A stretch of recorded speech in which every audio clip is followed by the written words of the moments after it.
നിങ്ങൾക്ക് കൺസിസ്റ്റൻസി കിട്ടുന്നില്ലല്ലേ? 2 ദിവസം കഴിഞ്ഞിട്ട് നിങ്ങൾ വീണ്ടും വർക്കൗട്ട് സ്റ്റോപ്പ് ചെയ്തല്ലേ? എന്തുകൊണ്ടാണ് നിങ്ങൾക്ക് കൺസിസ്റ്റൻസി കിട്ടാത്തതെന്ന് നിങ്ങൾ മനസ്സിലായോ? നിങ്ങൾ എടുത്തു ചാടി കുറേ കാര്യങ്ങൾ ആദ്യമേ അങ്ങ് സ്റ്റാർട്ട് ചെയ്യും. അത് എല്ലാം കൂടി ഇംപ്ലിമെൻറ്റ് ചെയ്യാൻ ശ്രമിക്കുന്നത് കൊണ്ടാണ് നിങ്ങൾക്ക് ആ കൺസിസ്റ്റൻസി കിട്ടാത്തത്. അതായത് ഉദാഹരണത്തിന് നിങ്ങളുടെ ലൈഫ് സ്റ്റൈൽ കറക്റ്റ് ചെയ്തിട്ടുണ്ടാവില്ല. ഫസ്റ്റ് ഓഫ് ഓൾ അതിൻ്റെ കൂടെ നിങ്ങളുടെ വർക്കൗട്ടും സ്റ്റാർട്ട് ചെയ്തിട്ടുണ്ടാവും. അതിൻ്റെ കൂടെ നിങ്ങളുടെ പ്രോപ്പറായിട്ടുള്ള സ്ലീപ്പും നിങ്ങൾ ട്രാക്ക് ചെയ്തിട്ടുണ്ടാവില്ല.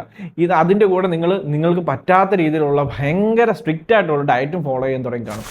ഇതെല്ലാം കൂടി ചെയ്യുമ്പോഴത്തേക്ക് നിങ്ങൾ ഓൾറെഡി ചെയ്തുകൊണ്ടിരുന്ന ജോലിയും നിങ്ങളുടെ വർക്കും നിങ്ങളുടെ ലൈഫ് സ്റ്റൈലും ഇതെല്ലാം കൂടി ആകുമ്പോൾ നിങ്ങൾ സ്ട്രെസ്ഡ് ആവും. അപ്പോൾ ഓട്ടോമാറ്റിക്കലി നിങ്ങളിതെല്ലാം ഡ്രോപ്പ് ചെയ്യാനാണ്. അപ്പോൾ നിങ്ങൾ എന്താ ആദ്യം ചെയ്യേണ്ടത്? നിങ്ങളുടെ ലൈഫ് സ്റ്റൈൽ ആദ്യം ട്രാക്ക് ചെയ്തതിന് ശേഷം നിങ്ങൾ ഓരോന്നായിട്ട് കറക്റ്റ് ചെയ്യുക. എന്നിട്ട് നിങ്ങൾ ഇതിനകത്തുനിന്ന് ഈ ജേർണൽ ചെയ്യുക. ഇതിനകത്ത് ഏറ്റവും സിമ്പിളായിട്ട് നിങ്ങൾക്ക് കറക്റ്റ് ചെയ്യാൻ പറ്റുന്ന കാര്യം ഏതാണോ ആദ്യം അത് കറക്റ്റ് ചെയ്യുക. അങ്ങനെ ഓരോന്നായി കറക്റ്റ് ചെയ്തെടുക്കുകയാണെന്നുണ്ടെങ്കിൽ നിങ്ങൾ ഒരിക്കലും നിങ്ങളുടെ വർക്കൗട്ട് നിങ്ങൾ സ്റ്റോപ്പ് ചെയ്യില്ല.